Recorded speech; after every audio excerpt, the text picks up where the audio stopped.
संत रामपाल जी महाराज एक ऐसे महान संत जिन्होंने अपनी सतभक्ति, तत्व ज्ञान, करुणा और सेवा के बल पर समाज में नई मिसाल कायम की है।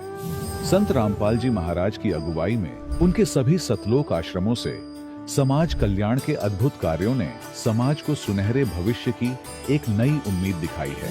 संत रामपाल जी महाराज से नाम दीक्षा लेने के बाद लाखों लोगों की लाइलाज बीमारियां जैसे कैंसर, एड्स आदि ठीक हुई। संत जी के ज्ञान से प्रेरित होकर उनके अनुयायियों ने लाखों यूनिट रक्तदान किया। संत जी ने लाखों बहन बेटियों का दहेज मुक्त विवाह करवाया।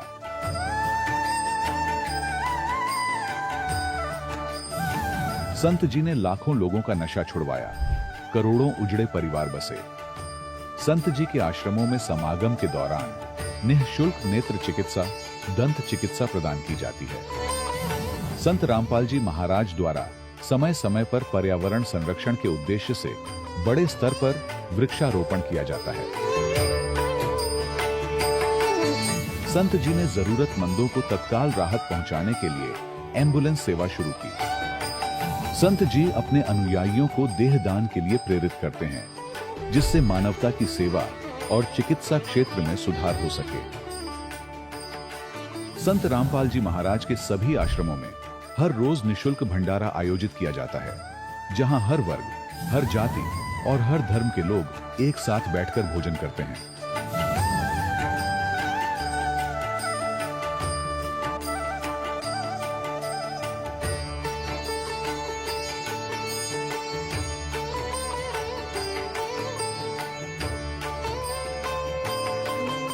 संत रामपाल जी महाराज की अन्नपूर्णा मुहिम ने गरीब और बेसहारा लोगों के जीवन में एक नई ऊर्जा और उम्मीद को जन्म दिया है।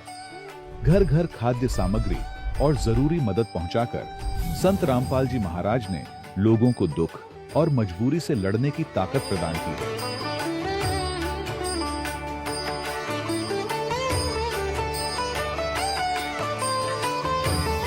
संत रामपाल जी महाराज द्वारा गरीब लोगों के लिए घर बनवाने का अद्भुत कार्य एक ऐसी मिसाल कायम कर रहा है जो सदियों सदियों संत जी की उदारता और दया भावना के तौर पर जाना जाएगा।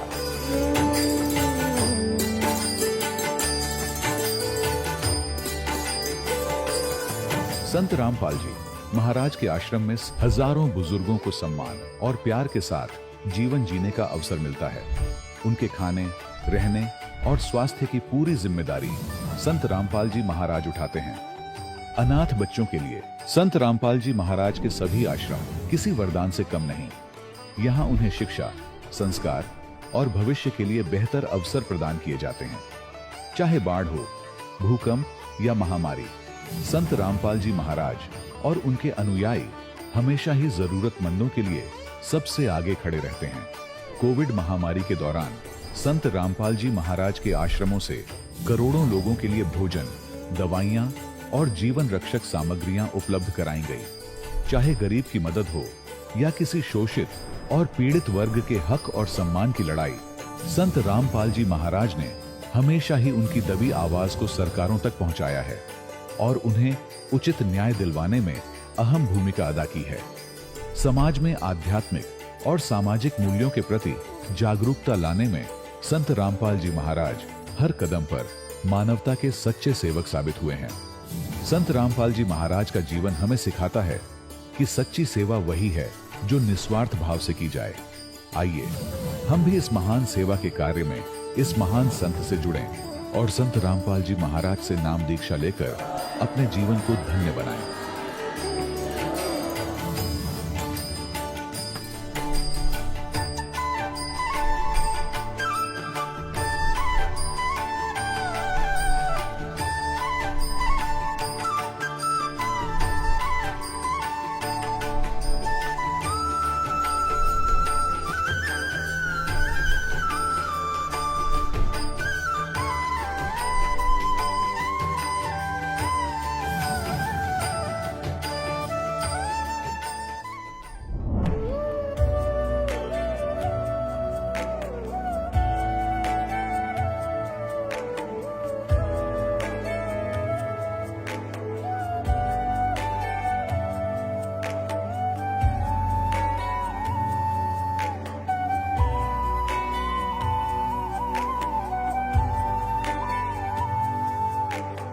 गीता 18 के श्लोक नंबर 62 में भगवान स्वयं कह रहे हैं कि अर्जुन उस परमेश्वर की शरण में जा जिसकी कृपा से परम शांति व शाश्वत स्थान अर्थात सतलोक को प्राप्त होगा। वो परमेश्वर कौन है, कहां है, कैसा है, जानने के लिए कृपया अवश्य सुनिए जगत गुरु तत्वदर्शी संत रामपाल जी महाराज के अमृत वचन। सत साहिब दर्शकों, जब मनुष्य हर भक्ति साधना को करे, व्रत उपवास रखे, फिर भी जीवन में केवल दुख ही दुख मिले, तब उसके जीवन में एक ऐसा मोड़ आता है जहां इंसान पूरी तरह से टूट जाता है।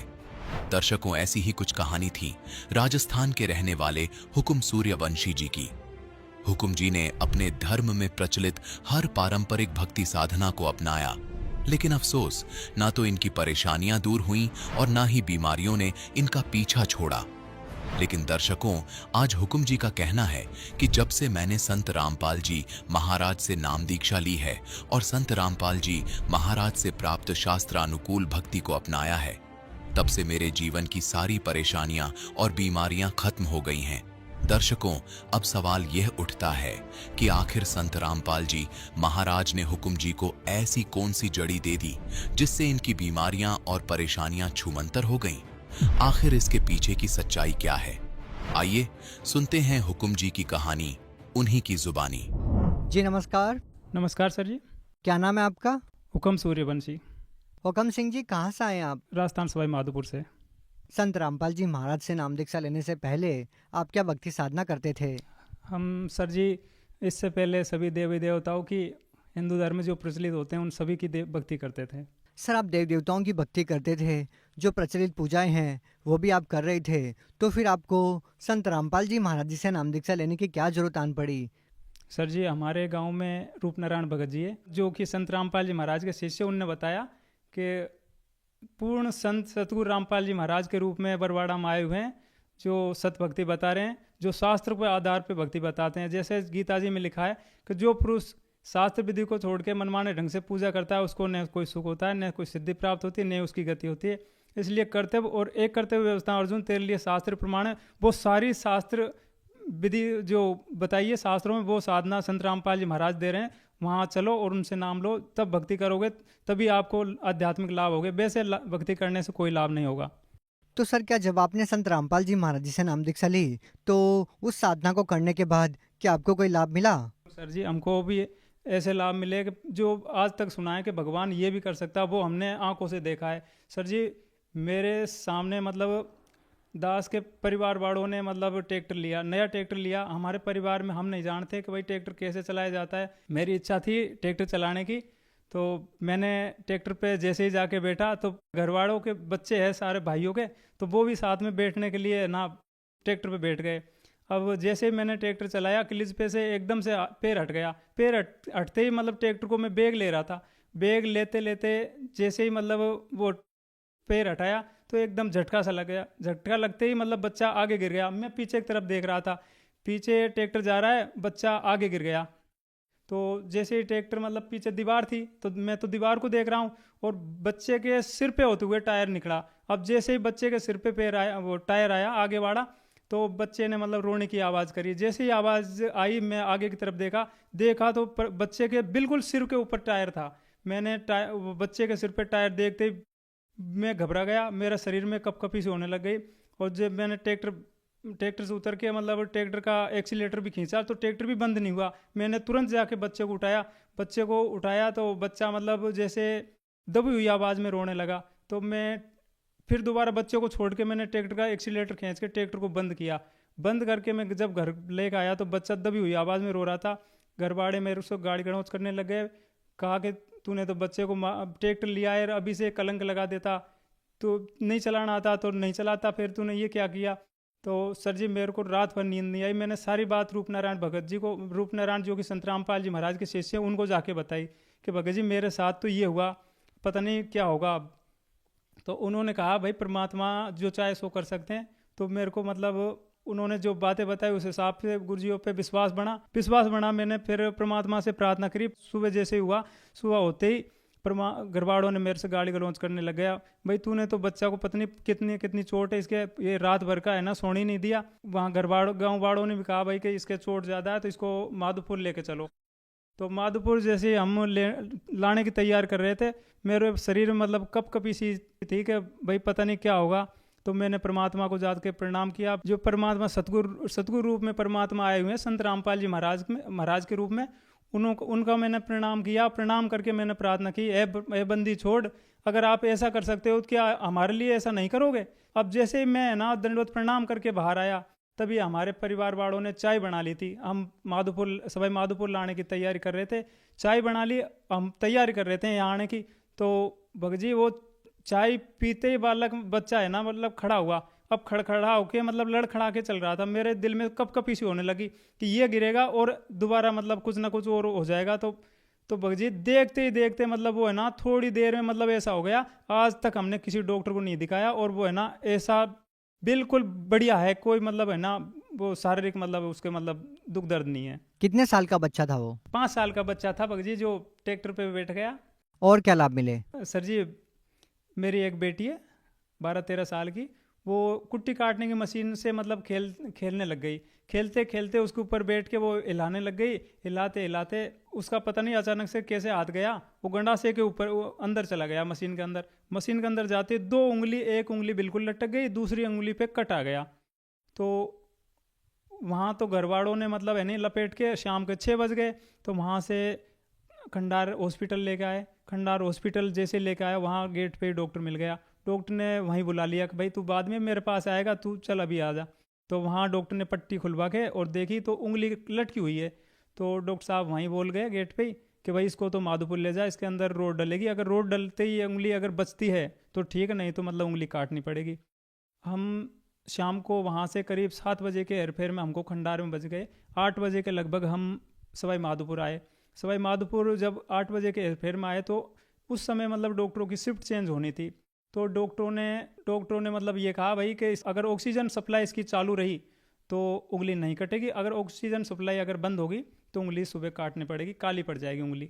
तो सर जी हमने वहाँ से मतलब है ना टाँका लगवाए, टाँका लगवा के नामदान पे चले गए। वहाँ परमात्मा के दंडवत प्रणाम करके और रात बिताई वहीं हमने। रात बिताई, सुबह जैसे ही हम हॉस्पिटल गए, जिस डॉक्टर के हमने शाम को बताया वो डॉक्टर तो मिला नहीं, दूसरा डॉक्टर की ड्यूटी थी, उसी को हमने बताया। तो वहाँ जब डॉक्टर को बताया, हमने सारी बातें बताई कि डॉक्टर साहब इसकी उंगली कटी हुई है और बिल्कुल लटकी हुई है। तो सर जी जैसे डॉक्टर साहब ने उसको देखा भी नहीं और बोल दिया कि भाई इसका तो एक्सरे करवा के लाना पड़ेगा। अब एक्सरे करवा के लाए और हमने सारी बातें बताई। तो एक्सरे देख के डॉक्टर साहब बोला कि भाई ऐसी तो कोई बात है नहीं। तो सर जी हमने मतलब ये देखा कि संत रामपाल जी महाराज ने दया करी, मेरी बेटी की उंगली जैसी थी वैसी की वैसी कर दी। तो सर आप भगत समाज को क्या संदेश देना चाहते हैं? सर जी मैं तो यही कहूँगा कि संत रामपाल जी महाराज से नाम लो और इसी से आपके अपना शरीर भी और अपना मोक्ष संभव है। बाकी और दुनिया में कहीं भी जाओ, कहीं भी मतलब मेरे विचार में मोक्ष संभव नहीं है, नहीं उनके पास ज्ञान है। तो सर जो व्यक्ति संत रामपाल जी महाराज जी से नाम दीक्षा लेना चाहते हैं वो उनसे नाम दीक्षा कैसे ले सकते हैं? संत रामपाल जी महाराज का सत्संग बहुत ही सारे टीवी चैनलों पे सत्संग चलता है, फेसबुक पे, यूट्यूब पे, कहीं भी मतलब सत्संग देख के संत रामपाल जी महाराज के जो सत्संग चलते हैं उनके नीचे पीली पट्टी चलती है, उसमें जो नंबर दिए होते हैं उन पे कांटेक्ट करके जो अपने ज़िले के नज़दीकी नामदान सेंटर है वहाँ से आप नाम दीक्षा ले सकते हो। जी धन्यवाद। धन्यवाद सर। दर्शकों, अभी आपने सुने संत रामपाल जी महाराज से दीक्षा प्राप्त करके सुखी हुए भक्त के अनुभव।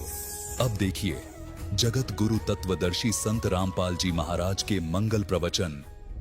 परमात्मा अपना गवाह बनाना चाहते थे, उस आत्मा को निकाला सूक्ष्म रूप में आके और सतलोक में लेकर गए।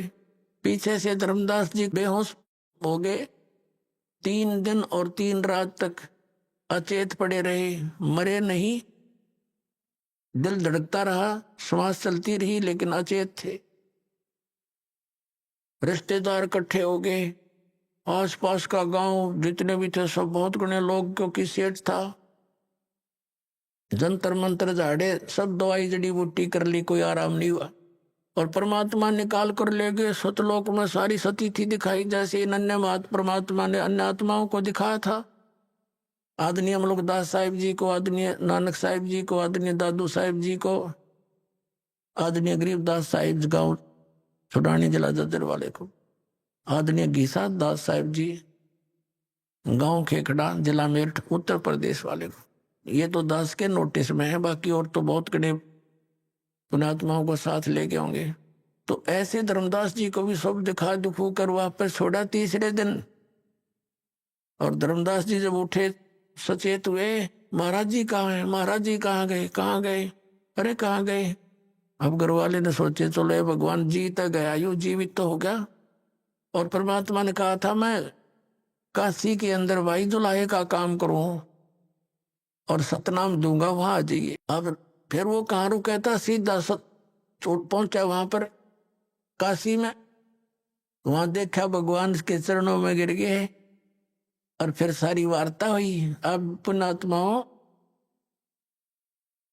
दास ने क्या बताना चाहा था शुरुआत में कि आप जी जो है कितने पुण्यकर्मी प्राणी हो। परमात्मा ने उस समय कहा था, धर्मदास ने जब देख लिया आंखों सारा और कहा भगवान हमारे को तो आपको देख लिया, सारी सतिथि का पता लग गया, ब्रह्मा विष्णु महेश से मेरी वार्ता आपने करवा दी। ये अपने आप के हमारा नाश जन्म मृत्यु होता है। तो इसका मतलब मालिक ये वेद और जितने भी कुरान पुराण सारी झूठी है। तब परमात्मा ने कहा बेटा ये वेद और किताब झूठे नहीं भाई, झूठे हैं ये समझे ना, इनमें सारा कुछ लिखा मेरे बारे में और सच्चाई जो है इसमें सारा कुछ है। ब्रह्मा विष्णु महेश की जन्म मृत्यु होती है, इनके माता पिता हैं, इन पुराणों में सारा लिखा है। लेकिन बेटा अभी इसको डिस्क्लोज ना करना।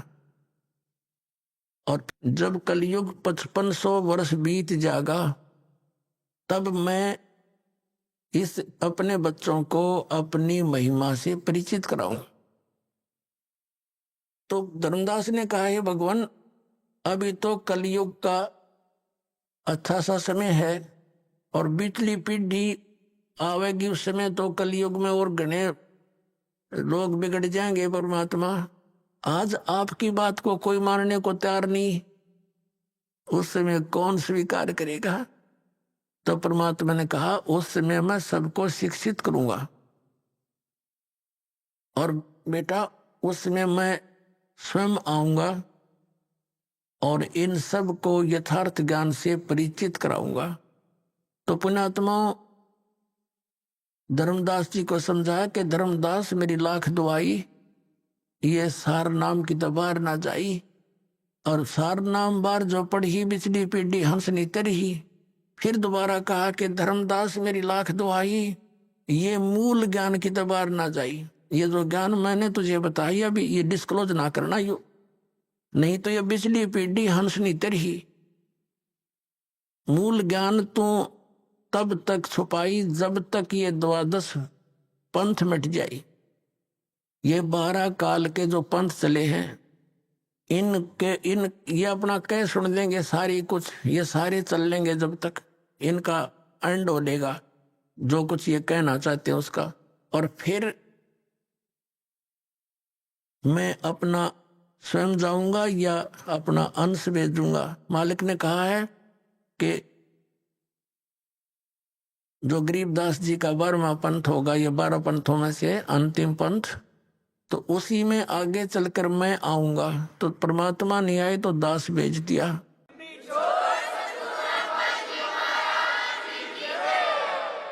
तो पुण्यात्माओं ये वो समय है आज जो परमात्मा ने 5500 वर्ष पहले बोला था कि धर्मदास जब तक वो टाइम नहीं आवेगा ना वो ठीक नहीं आओगी। इतना तो ये मेरे वचन ऐसे लगेंगे जैसे निराधार सी बातें हैं, लेकिन वो समय आएगा जब देखना सब बच्चों को सतनाम दूंगा, सबको ज्ञान से परिचित करूंगा और पूरे विश्व में एक मेरा ही ज्ञान रहेगा, एक का भगवान रहेगा।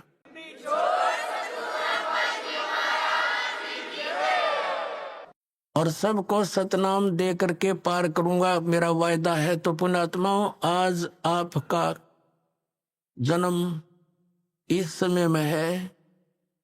आप कितने पुण्यकर्मी प्राणी हैं, कोई लेखनी नहीं, दास के पास कोई शब्द नहीं जो आपकी किस्मत को बता सकूं। धन है आपके माता पिता जिनसे जन्म हुआ। बोलो सतगुरुदेव।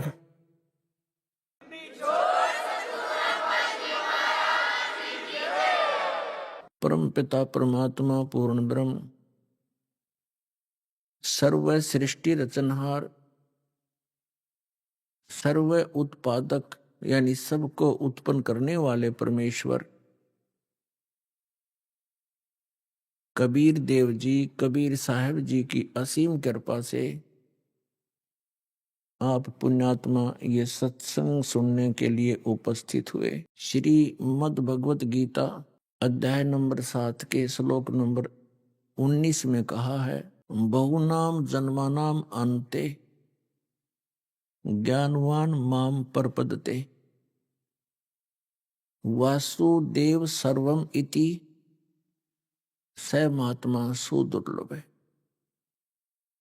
गीता ज्ञानदाता इस श्लोक के माध्यम से हमें क्या संदेश देना चाहता है कि जिन साधकों के विषय में श्रीमद् भगवत गीता अध्याय नंबर 7 के श्लोक नंबर 12 से 15 तक ज्ञान दिया है, वो तो बताया है कि तीनों गुणों की जो साधना करते हैं, रजगुण ब्रह्मा, सतगुण विष्णु, तमगुण शिव जी की जो पूजा करते हैं, उनके विषय में तो उसमें स्पष्ट किया है कि वो मोक्षदायक नहीं है। अपने विषय में गीता ज्ञानदाता कहता है कि मेरी भक्ति 4 प्रकार के करते हैं। एक अर्थार्थी, आर्त, जिज्ञासु और ज्ञानी। तो उनमें से तीनों को भी गीता ज्ञानदाता रिजेक्ट करता है, एक ज्ञानी को छोड़कर।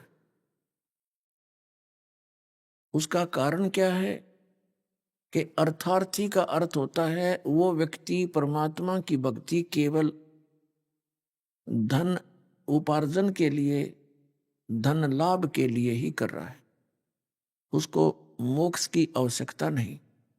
और अध्यात्म मार्ग का मूल सिद्धांत मोक्ष ही होता है, मूल उद्देश्य ही मोक्ष होना चाहिए, तो वो भक्त खरा है, अन्यथा वो मोक्ष अधिकारी नहीं है। इसी प्रकार दूसरे नंबर के आरत बताए हैं। आरत का अर्थ होता है अपने केवल संकट निवारण के लिए ही परमात्मा की साधना करता है, उसका भी उद्देश्य ठीक नहीं। और तीसरे नंबर का एक जिज्ञासु बताया है। जिज्ञासु एक चतुर प्राणी होता है। वैसे तो जिज्ञासु तो सभी होते हैं स्टार्ट में, लेकिन जिज्ञासु वो सीमा से आगे होता है। जिज्ञासु का तात्पर्य ये होता है कि ज्ञान प्राप्त हुआ, साधना करने लग गया। और जिज्ञासु वो बताया है कि वो एक से बात सुनी संत से, दूसरे से सुना, तीसरे से सुना, चौथे से सुना, फिर वो स्वयं उनसे प्राप्त ज्ञान से अपने आप वक्ता बन जाता है और विद्वान सिद्ध करने की कुचेष्टा करता रहता है। और आम जनता, साधारण भक्तात्मा, उनके पास इन संतों को नापने का फुटा नहीं है, फुटरोल नहीं है। तो जिसके पास कोई विकल्प नहीं है कि इसको कैसे नापें, ये खरा है या खोटा है, कोई परीक्षा करने का उसके पास तरीका नहीं है, तो उसको सभी एक से एक अच्छे लगते हैं।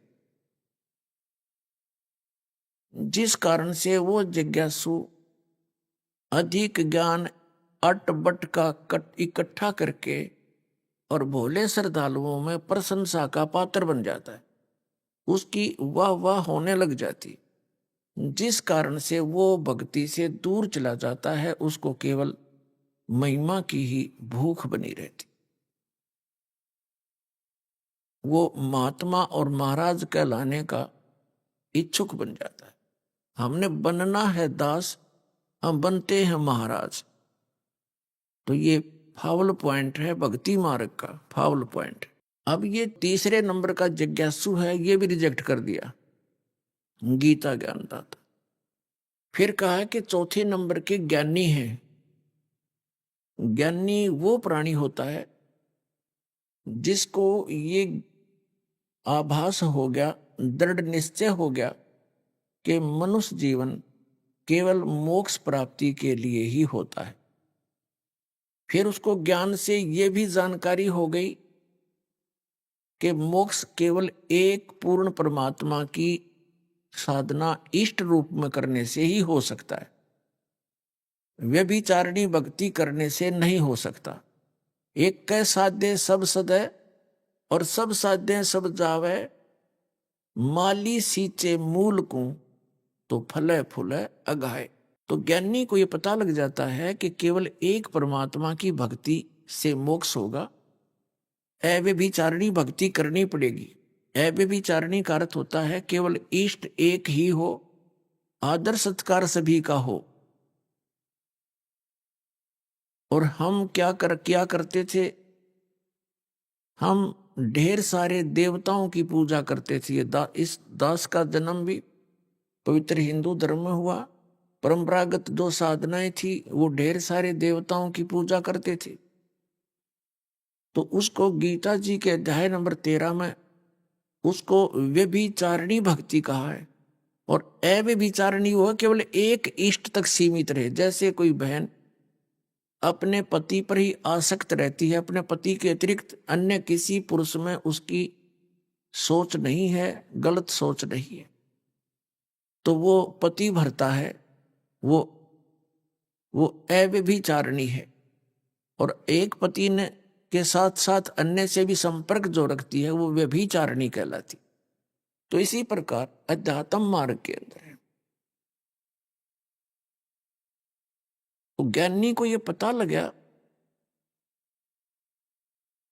कि भी एक ही परमात्मा है, वो पूर्ण परमात्मा, पूर्ण ब्रह्म यानी सुप्रीम गॉड, उसकी भक्ति इष्ट रूप में करने से ही मोक्ष संभव है। और फिर उन्होंने क्या किया, वेदों को पढ़ा या वेदों को सुना किसी से, तो उन सुनाने वालों को भी और सुनने वालों को भी सतगुरु नहीं मिले।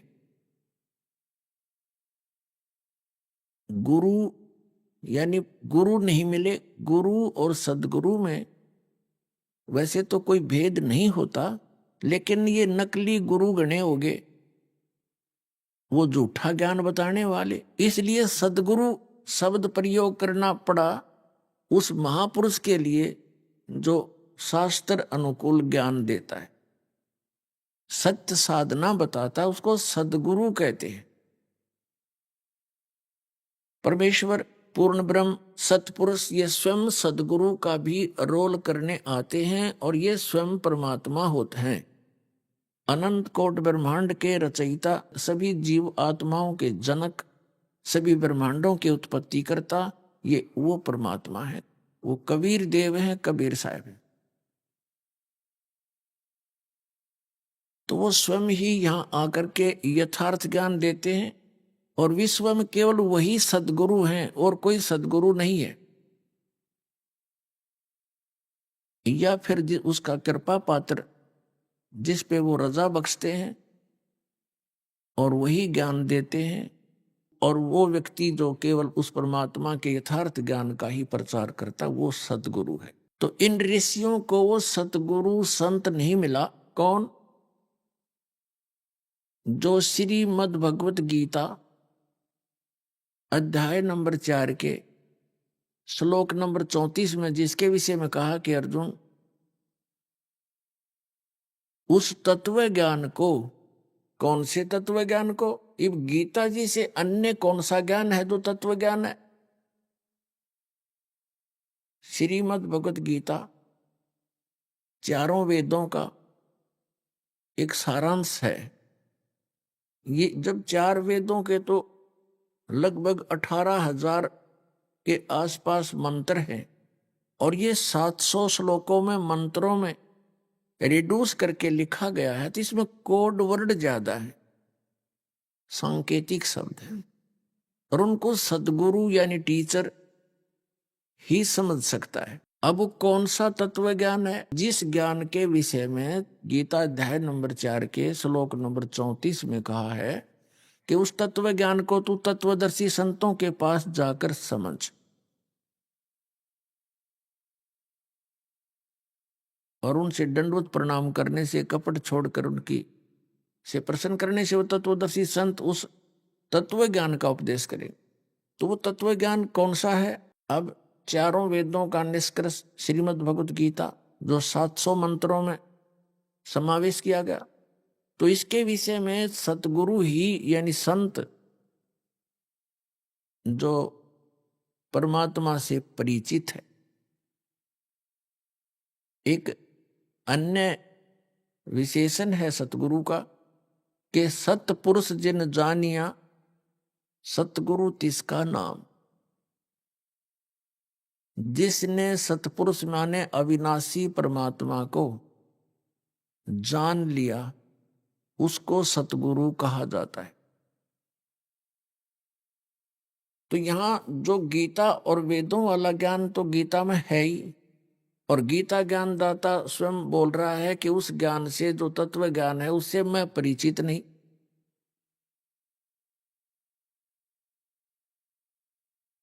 उसके लिए तू तत्वदर्शी संतों के पास जा।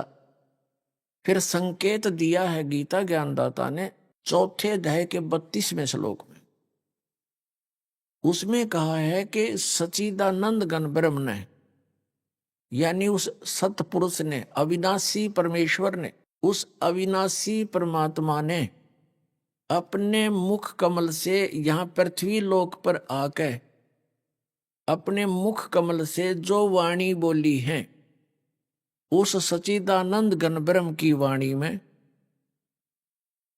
वो तत्व ज्ञान है। विस्तार के साथ कहा गया है धार्मिक यज्ञों की जानकारी। यज्ञ माने धार्मिक अनुष्ठान, जैसे एक धर्म यज्ञ, हवन यज्ञ, प्रणाम यज्ञ, ज्ञान यज्ञ, ऐसे ये ध्यान यज्ञ। ये यज्ञ माने धार्मिक अनुष्ठानों की जो जानकारी है, उस सच्चिदानंद घन ब्रह्म की वाणी में विस्तार के साथ कही गई है, और वो तत्व ज्ञान है।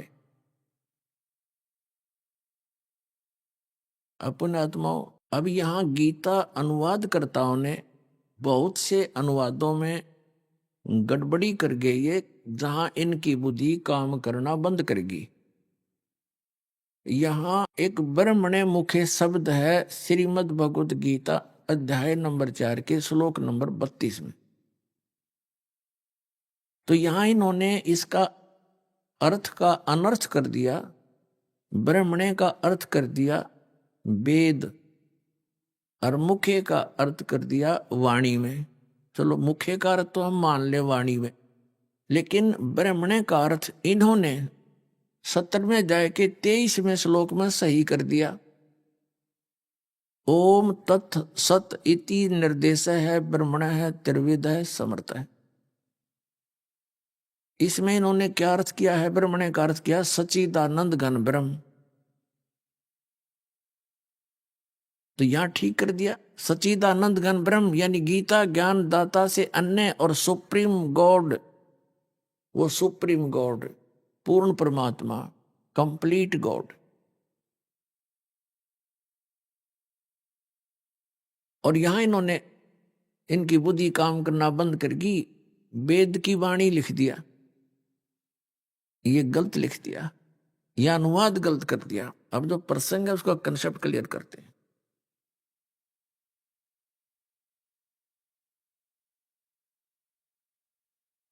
देखिएगा, श्रीमद् भगवत गीता,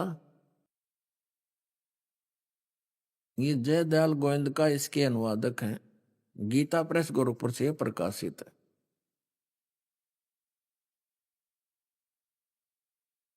गीता प्रेस गोरखपुर से।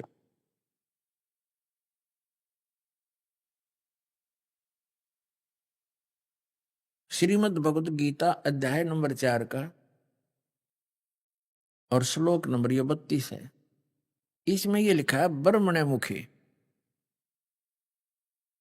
एवं बहुविधा यज्ञा विदता ब्रह्मणे मुखे कर्मजान विदितान सर्वान एवं ज्ञातवा विमोक्ष से।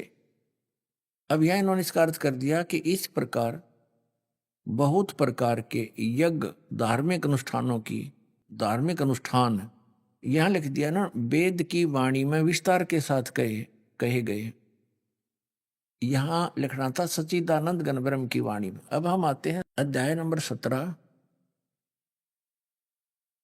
श्रीमद् भगवत गीता और ये 23 मंत्र है।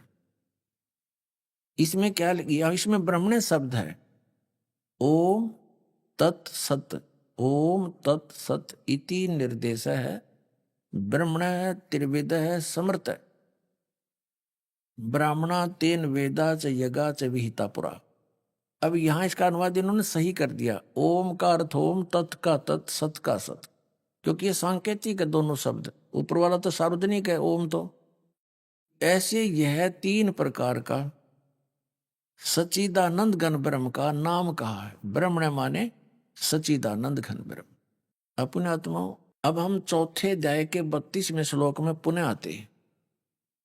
अब ये बहुत आसानी से समझ में आ जाएगा कि वो तत्व ज्ञान जो है वो सच्चिदानंद घन ब्रह्म ने अपने मुख कमल से बोला है, और वो उस परमात्मा की वाणी है। सच्चिदानंद घन ब्रह्म की वाणी जो उसने स्वयं आकर पृथ्वी पर बोली होती है, उसके अंदर यज्ञ माने धार्मिक अनुष्ठानों की जानकारी विस्तार के साथ कही गई। वो तत्व ज्ञान है। अब गीता ज्ञानदाता चौथे अध्याय के 34वें श्लोक में कहता है कि उस ज्ञान को तू तत्वदर्शी संतों के पास जाकर समझ। उनको दंडवत प्रणाम करने से और कपट छोड़कर प्रसन्न करने से वो उस तत्व ज्ञान से परिचित महात्मा संत जन तुझे उस तत्व ज्ञान का उपदेश करेंगे। इति सिद्धम कि उस ज्ञान से वेद ज्ञान दाता तथा गीता ज्ञान दाता परिचित नहीं है। तो इससे सिद्ध है कि वो वेदों में भी नहीं है और गीता से भी बाहर का है। अब उसके लिए उसने ऑप्शन छोड़ दिया है कि तत्वदर्शी संत की खोज कर। अब यही प्रमाण यजुर्वेद अध्याय नंबर 40 के श्लोक नंबर 10 से लेकर 12 तक है। इस कंसेप्ट को क्लियर करते हैं। इससे एक तो ये समाधान हो जाएगा शंका का, एक तो ये समाधान होगा कि वेदों वाला ज्ञान ही गीता जी के अंदर है, और इस गीता बोलने वाले भगवान ने, यानी इस काल भगवान ने, जो 11वें अध्याय के 32वें श्लोक में कहता है कि मैं काल हूं अर्जुन, और सबको खाने के लिए नाश करने के लिए अब प्रवृत्त हुआ हूं। तो वो श्री कृष्ण जी नहीं थे। श्री कृष्ण में प्रवेश करके ये काल बोल रहा था, ब्रह्म, जिसको सरपुरुष भी कहते हैं। तो इसने थोड़ी सी अटकल लगाई है युद्ध कराने के लिए, जो वेदों से भी हटकर कुछ अपनी अटकलबाजी की है, तो वो सूक्ष्म वेद से, सूक्ष्म वेद से स्पष्ट हो जाती है कि इसने यहां तिगड़मबाजी गलत की है।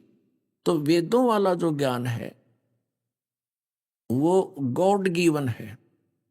गॉड गिवन मीन उस पूर्ण परमात्मा ने, सच्चिदानंद घन ब्रह्म ने, सतपुरुष ने, अविनाशी परमात्मा ने इस सरपुरुष यानी काल के अंतःकरण में ये कंप्लीट स्पिरिचुअल नॉलेज यानी पूर्ण अध्यात्म ज्ञान फीड कर दिया था, और उसका समय निर्धारित कर दिया था कि इतने समय उपरांत ये अपने आप इसकी श्वासों से बाहर आ जाएंगे। ऐसा ही हुआ। अब जैसे एक मोबाइल से दूसरे मोबाइल में कोई आपस में वायर कनेक्शन भी नहीं है, और पूरी की पूरी सत्संग के सत्संग चले जाते हैं 20-20 घंटे। ऐसे फिक्स कर दिया मालिक, और समय आने पर उसका निर्धारित कर दिया। जैसे माता को गर्भ रहता है, 9-10 महीने के बाद के अंदर वो फिर तुरंत बाहर अपने ऑटोमेटिकली आ जाता है, उसमें कोई बाधा नहीं हो सकती। ऐसे इसका निर्धारित किया। तो इसने कंप्लीट उस ज्ञान को पढ़ा, इसने उस पोर्शन को नष्ट कर दिया, उस ज्ञान को नष्ट कर दिया जिसकी हमें जरूरत थी और जिससे उस परमात्मा की पूर्ण जानकारी थी। तो इसने यहां हमें धोखे में रखा हुआ है, प्रत्येक पॉइंट पर इसने हमें विवश कर रखा है और मिसगाइड करके हमें फंसा रखा है। इस काल भगवान ने हमारी दुर्गति कर रहा है। और उस ज्ञान का यदि पहले ही ऋषि महर्षि जिन्होंने हजार वर्षों तक शरीर गाल दिए, उन पुण्यात्माओं को यो ज्ञान हो जाता तो वो क्यों डले डोते, सिद्धियां प्राप्त होगी, भगवान मिला नहीं, अपना 84 लाख योनियों में धक्के खाते रहे। इसने वो ज्ञान निकाल दिया और शेष ज्ञान इसने अपने पुत्र ब्रह्मा जी को दे दिया, रजगुण ब्रह्मा को। सागर मंथन के दौरान ऐसे प्लेट के ऊपर, जैसे बहुत कमल के फूल के ऊपर रखकर इसके सामने रख दिए। अब यहाँ ये प्रसंग उठता है जो वर्तमान के जो विज्ञान के तोड़े हुए है ना, विज्ञान में टूटे पड़े हैं, यानी वो अपनी बुद्धि वैज्ञानिक दृष्टिकोण से सोचकर बहुत कुछ अध्यात्म मार्ग में काट छांट आलोचना विषय बनाते हैं। तो वो कहते हैं उस समय कागज कहाँ से आ गया? जो परमात्मा पृथ्वी बना सकता है, सितारे चांद बना सकता है और इनको बगैर किसी सपोर्ट के घुमा सकता है, इतने सुंदर ये शरीर बना सकता है, पेड़ पौधे बना सकता है, तो उसका कागज भी एक अलग से ही होगा, वो कुछ भी बना सकता है। तो जब तक हम जीव संज्ञा से सोचांगे तो हमारी अटपट बुद्धि बनी रहेगी, ऐसा नहीं, ऐसे कैसे, ऐसे कैसे। अध्यात्म मार्ग में और परमात्मा के विज्ञान में इम्पॉसिबल वर्ड नहीं है। ये पल्ला गांठ लगा लो अगर अध्यात्म मार्ग में आगे बढ़ना है। जब परमात्मा के सामने भी कोई चीज इम्पॉसिबल है तो भगवान ही नहीं है वो, फिर तो हमारे जैसा जीव ही है, हमसे थोड़ा तगड़ा होगा, इतनी सी अंतर है। वो ब्रह्मा ने फिर इनको पढ़ा, जैसा उसने देखा समझा, उसी को फिर आगे अपने वंशज इन ब्राह्मणों को दे दिया, ऋषियों को। उसी के ऊपर फिर आप पर निष्कर्ष कर करके जैसा इन्होंने समझा वैसा ही वो करके अपनी साधनाएं करते रहे। अब इन सदग्रंथों को समझने के लिए सदगुरु की आवश्यकता है। गुरु बिन काहू न पाया ज्ञाना, जो थोथा भूस छड़े मूड किसाना। गुरु बिन वेद पढ़े जो प्राणी, और समझे ना सार रहे अज्ञानी। तो ये ऋषि सारे अज्ञानी रह गए सदगुरु ना मिलने से। और वो दयालु सदगुरु चारों युगों में आए परमात्मा सदगुरु बनकर, कबीर परमात्मा, कबीर देव, कबीर साहेब, जो काशी के अंदर जुलाहा धाणक की भूमिका करके 120 वर्ष भूमिका करके और जगत गुरु की भूमिका करके सह शरीर आए थे, सह शरीर लौट गए थे। वो परमात्मा है, वो स्वयंभू मालिक है, उनका कोई जनक नहीं है, वो सबके जनक है। तो उनकी इन्होंने मानी नहीं। ये काल प्रेरणा थी, अभिमान था इन ऋषि और मैं ऋषियों का। तो उस परमात्मा ने आकर के 600 वर्ष पहले ये ज्ञान दिया था। अब दास क्या दिखाना जा रहा है कि श्री मद भगवत गीता अध्याय नंबर 4 के श्लोक नंबर 34 में कहा है कि उस ज्ञान को, जो तत्व ज्ञान है, जो गॉड गिवन है, कम परमात्मा ने स्वयं अपने मुख से बोला है, वो तत्व ज्ञान उसको तत्वदर्शी संतों से जान। इसका ज्यों का तो वर्णन है यजुर्वेद अध्याय नंबर 40 के श्लोक नंबर 10 में। 10 से लेकर 12 तक कंप्लीट है, एक इनका आपस में लिंक है।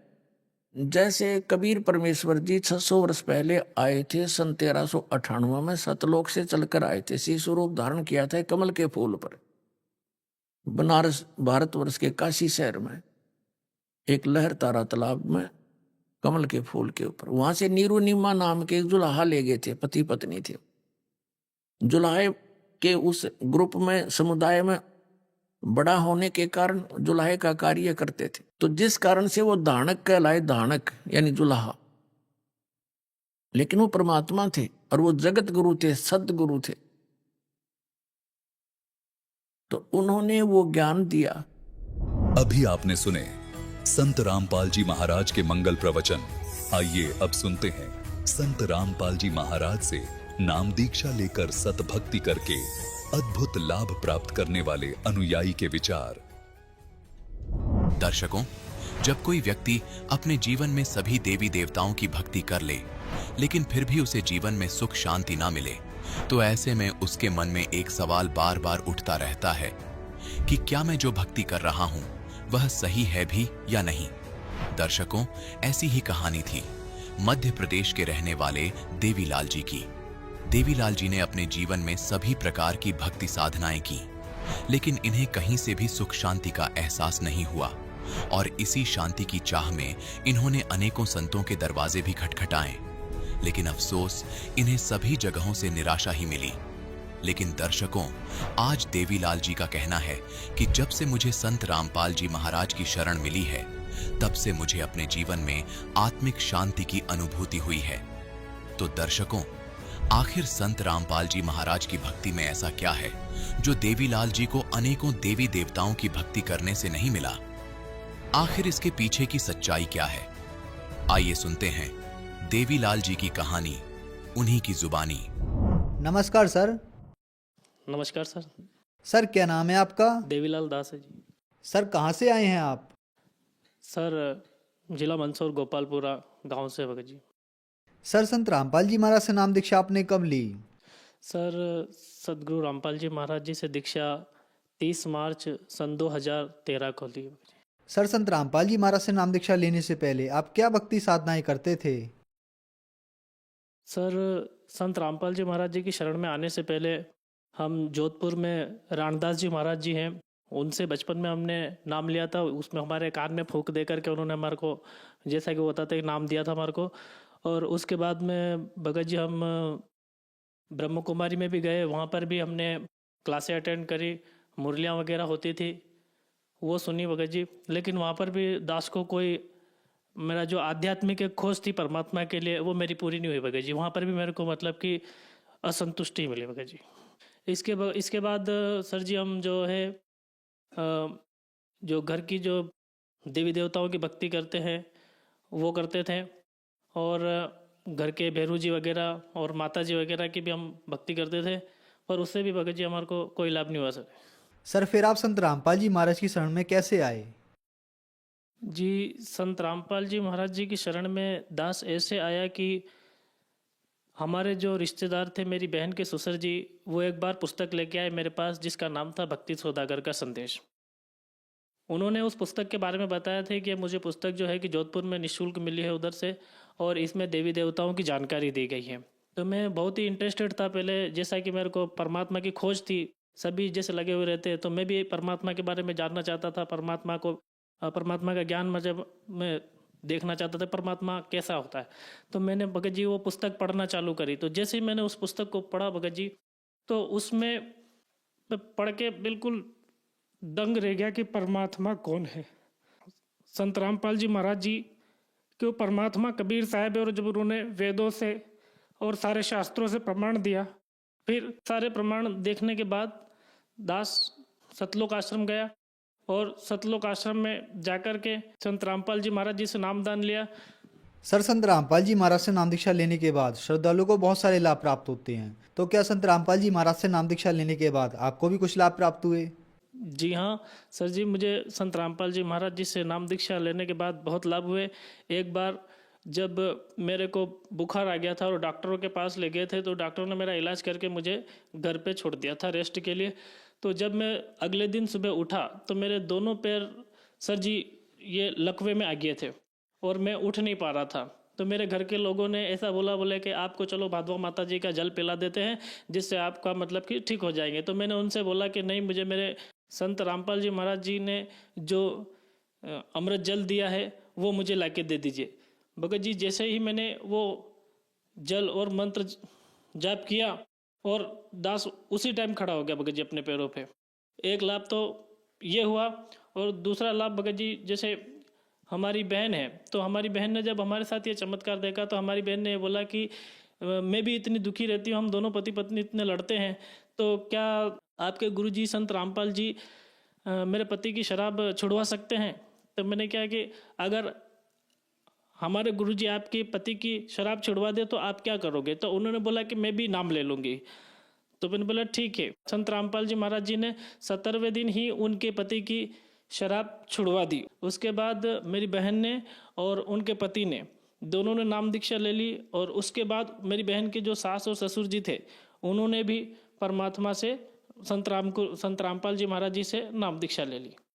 और मेरे भाई को भी मैं जब संत रामपाल जी महाराज जी से नाम लिया, और मेरे भाई को भी मैं कहता था कि ये परमात्मा आए हुए हैं, ये परमात्मा स्वरूप है और ये ज्ञान शास्त्रों के अनुसार बताते हैं, तो उसने जब सारा ज्ञान सुना उसके बाद भी वो बोलता रहा लोकवेद के आधार से कि नहीं, मैं जो है कि अभी नाम उपदेश नहीं लूँगा और बाद में लूँगा। तो भगत जी एक बार उनके पत्नी की जो है आँखें बिल्कुल मतलब दोनों आंखें एक जैसी एक दूसरे को देखने लग गई और बहुत बड़ी बड़ी होगी, तो वो अपनी पत्नी को लेकर के राजस्थान में गए और वहाँ पर उन्होंने डॉक्टर को बताया, तो डॉक्टर ने 30,000 रुपये ऑपरेशन के मांगे कि इनका ऑपरेशन करना पड़ेगा।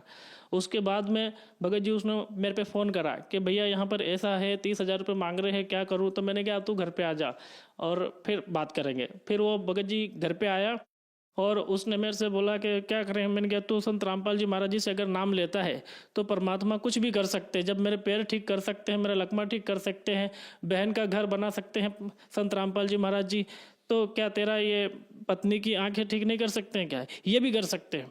तो उन्होंने बोला ठीक है, मैं नाम ले लूँगा। तो कितने दिन में करेंगे? मैंने कहा तू जब चाहे, जितनी चाहे परमात्मा, उस समय गुरु जी संत रामपाल जी महाराज जी कर सकते हैं इसको। तो भगत जी जैसे ही उसने दोनों पति ने दंडोत प्रणाम किया और उसकी पत्नी की आंखें 7 घंटे बाद वैसी की वैसी ही ठीक हो गई। और उसके बाद भी उन्होंने वो नाम मंत्र नहीं लिया। कुछ साल, 1 साल के बाद भगत जी उसके बच्चे को सर जी कैंसर हो जाता है और हम उसको उदयपुर लेके जाते हैं। उसके जो पेशाब का जो ग्लाइडर होता है और लेटरिन के रास्ते पे कैंसर की गिठान आकर के उसके ब्लॉक कर देती है उसको, जिससे उसकी लेटरिन और पेशाब दोनों बंद हो जाती है। इस हिसाब से हम उसको उदयपुर लेके गए। उदयपुर डॉक्टर को बताया तो डॉक्टर ने बोला इनको रीजनल कैंसर है। हमने वहाँ पर टेस्ट करवाया तो उन्होंने बोला कि इनकी बायोप्सी करनी पड़ेगी, टेस्ट वो एक मांस का टुकड़ा निकालना पड़ेगा कि चेक करना है कि कौन सा वाला कैंसर है। तो मेरे भाई के बच्चे को डॉक्टर ने बताया, बोले आपके भाई के बच्चे के बैकबोन में L7 L5 जो हड्डी होती है, उपास्थि होती है, उसके अंदर से गिठान कैंसर की निकल करके और वो गिठान आपके भाई के बच्चे के पेशाब वाले ग्लाइडर पर आकर गिर गई है, जिससे इसका पेशाब और लेटरिन दोनों बंद हो गई है। तो उन्होंने फिर ऑपरेशन की बात करी तो सर जी ऑपरेशन करा उन्होंने, और उन्होंने एक सैंपल निकाल के बताया कि इसको 100% कैंसर है और इसका आपको कीमोथेरेपी करवाना पड़ेगा।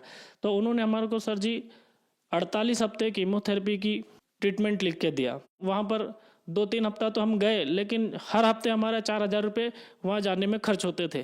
3 दिन हम घर पे रहते थे और 4 दिन अस्पताल में रहना पड़ता था जी। उसका बार बार ब्लड चढ़वाना है। तो फिर मैंने परमात्मा से अर्ज करी, सदगुरु रामपाल जी महाराज जी से कि हे मालिक, हम मजदूरी करने वाले प्राणी हैं परमात्मा, सदगुरु रामपाल जी महाराज जी, और हम पे दया करो। तो भगत जी वहाँ से आदेश आया कि आप बच्चे को और इसके माता पिता को नाम उपदेश दिला दीजिए। तो भगत जी मेरे भाई ने और उसकी पत्नी ने और उस बच्चे को जिसको 3 साल का था, कैंसर हो गया था, उन तीनों को सदगुरु रामपाल जी महाराज जी से उपदेश लेने के बाद उनके बच्चे की जो कैंसर वाली समस्या थी वो ख़त्म होगी और वो पहले की तरह वापस से अपना पेशाब और शौच व्यवस्थित तरीके से करने लग गया। उसका कैंसर संत रामपाल जी महाराज जी की दया से ठीक हो गया। मेरी शादी सन 2011 में हुई थी और मुझे लगभग 6 साल हो गए थे। मेरे को कोई संतान नहीं थी। सदगुरु रामपाल जी महाराज जी की दया से मेरे को एक बालिका हुई भगत जी। हमारे गांव में मोहनदास जी भगत जी है जो सदगुरु रामपाल जी महाराज जी से दीक्षा ले चुके हैं। वो भी मेरे जो बहन हैं उनके घर वाले के मित्र थे, तो वो दोनों घनिष्ठ मित्र थे। और जब सदगुरु रामपाल जी महाराज जी से मेरे जमाई जी ने दीक्षा नहीं ली थी, उसके पहले वो दोनों मांस मदिराओं का सेवन करते थे, दोनों साथ में रहते थे जी, मतलब बहुत पक्के दोस्त थे। तो जब भगत जी ने तो नाम दीक्षा ले ली तो उन्होंने तो ये सारा कुछ छोड़ दिया। तो उनके मित्र मोहनदास जी ने बोले यार तू मेरे साथ क्यों नहीं उठता बैठता है। तो भगत जी ने बोले नहीं, मैं ये गलत चीज़ें नहीं करूँगा और मैं सदगुरु रामपाल जी महाराज जी से दीक्षा ले ली है, अब मैं इन पचेड़ों में नहीं पढ़ना चाहता। तो उनने बोला कि ऐसा क्या दे दिया तुम्हारे को सदगुरु रामपाल जी महाराज जी ने। तो उन्होंने बोले सदगुरु रामपाल जी महाराज जी ने मेरे को सारे सुख दे दिए हैं और आध्यात्मिक सुख दे दिया। मेरे घर में जो कलेश होता था वो खत्म हो गया, मेरे को जो टीबी की समस्या थी, मेरे फेफड़े से जो खून आता था मेरे मुंह की तरफ, सदगुरु रामपाल जी महाराज जी से दीक्षा लेने के बाद मेरे को वो भी बंद हो गया और आज मैं बहुत सुखी जीवन जी रहा हूँ, मैं इन प्रपंच में नहीं पढ़ना चाहता। तो वो उनका घनिष्ठ मित्र था, उसने बोला अगर ऐसा है तो मैं पूरी रात कैंसर के दर्द से रोता रहता हूँ, शराब पी करके कैंसर के दर्द को भुलाने की कोशिश करता हूँ ताकि मेरे को कुछ दर्द कम हो, और पूरी ज़िंदगी उनकी बेकार हो गई थी। तो उन्होंने बोला अगर सदगुरु रामपाल जी महाराज आपका एक कष्ट ठीक कर सकते हैं, सारा कुछ आपका ठीक कर सकते हो, तो क्या मेरा भी वो कष्ट ठीक कर सकते हैं, कैंसर का, मेरा कैंसर का इलाज कर सकते हैं क्या।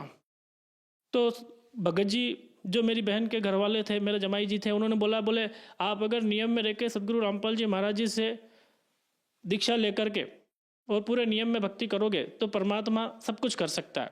भगत जी उन्होंने सदगुरु रामपाल जी महाराज जी से मोहनदास जी ने दीक्षा ली और उसी दिन से सन 2013 में दीक्षा ली थी उन्होंने, उसी दिन से आज तक उनको कोई भी किसी प्रकार का कष्ट नहीं है। और उनका कैंसर जो पेट में बताया था और उनके जो कटे हुए हाथ पे वो गिठान फूट चुकी थी, उसका भी बताया था कि ये और भी बढ़ता जाएगा और पूरा हाथ काटना पड़ेगा, और ये कैंसर पेट में भी हो गया था, वो भी खत्म नहीं हो रहा था भगत जी, उसमें मरना ही था उनको, तो उनको भी सदगुरु रामपाल जी महाराज जी ने ठीक कर दिया। और मेरी माता जी भी थी, मेरी माता जी को जैसे कभी भी अगर हमारे घर में जैसे सदगुरु रामपाल जी महाराज जी से हमने जब नाम नहीं लिया था, उसके पहले हम जो भक्तियाँ करते थे उसके कारण हमें बहुत ही कष्ट होता था, क्योंकि वो शास्त्र विरुद्ध साधनाएं थी। और मेरी मम्मी जब ऐसे झगड़े वगैरह होते थे तो मेरी मम्मी के ये दोनों दांत और जीभ बंद हो जाती थी और मिर्गी आती थी जी। जो मेरी माँ को 25-30 साल से जो मिर्गी का दौरा पड़ता था वो भी सदगुरु रामपाल जी महाराज जी से दीक्षा लेने के पश्चात ठीक हो गया। और सदगुरु रामपाल जी महाराज जी से दीक्षा लेने के बाद मेरी जो एक तंबाकू की खाने की लत थी वो भी मेरी ख़त्म हो गई। आज तंबाकू को छूना तो देखना भी पसंद नहीं करते भगत जी। आज परमात्मा की दया थी, हमारे को इतनी दया हुई और हमारी आर्थिक स्थिति भी परमात्मा की दया से आज बहुत अच्छी हो गई भगत जी। सर, संत रामपाल जी महाराज ने आपको एक सुखमय जीवन दिया और बहुत सारे सुख दिए, तो जो श्रद्धालु आज आपको देख रहे हैं आप उन्हें क्या कहना चाहेंगे? दास का यही प्रार्थना है कि परमात्मा जो चाहे सो कर दे। तो परमात्मा कबीर साहब सदगुरु रामपाल जी महाराज ही इस धरती पे वो संत है जो हमारे सारे कष्टों को भी ख़त्म कर सकते हैं और हमारा जीवन मरण से मोक्ष भी दिला सकते हैं। चाहे कैसी भी बीमारी हो, इवन कैंसर भी हो और उससे बड़ी भी अगर संसार में कोई बीमारी है तो परमात्मा वो भी काट सकते हैं। सदगुरु रामपाल जी महाराज के मंत्रों में, उनके भक्ति में इतनी शक्ति है कि वो जन्म मरण से भी हमें पार कर सकते हैं। अतः सदगुरु रामपाल जी महाराज जी से दीक्षा ले एवं अपना कल्याण करवाएं। सर, संत रामपाल जी महाराज की शरण में कैसे आ सकते हैं? जी, सदगुरु रामपाल जी महाराज जी से दीक्षा लेने के लिए अभी जो टीवी के नीचे पीले कलर में जो पट्टी आ रही है उसमें आप जो फ़ोन नंबर दिए गए हैं उन नंबरों पर संपर्क करके अपने पास वाले नामदान स्थल का आपको पता बता दिया जाएगा। वहां जाकर के आप बिल्कुल निःशुल्क नाम दीक्षा प्राप्त कर सकते हैं। और परमात्मा का विभिन्न चैनलों पर सत्संग आते हैं, आप वहां सुनिए यूट्यूब पे। और सदगुरु रामपाल जी महाराज की www.sadgururamapaljimaharaj.org पर भी आप वहां पर सत्संग सुन सकते हैं। और परमात्मा से वहां पर जो नंबर है उन पर फ़ोन लगा करके आप वहाँ जा करके आप संत रामपाल जी महाराज जी से अपना नाम दीक्षा ले सकते हैं। धन्यवाद सर। सत साहेब।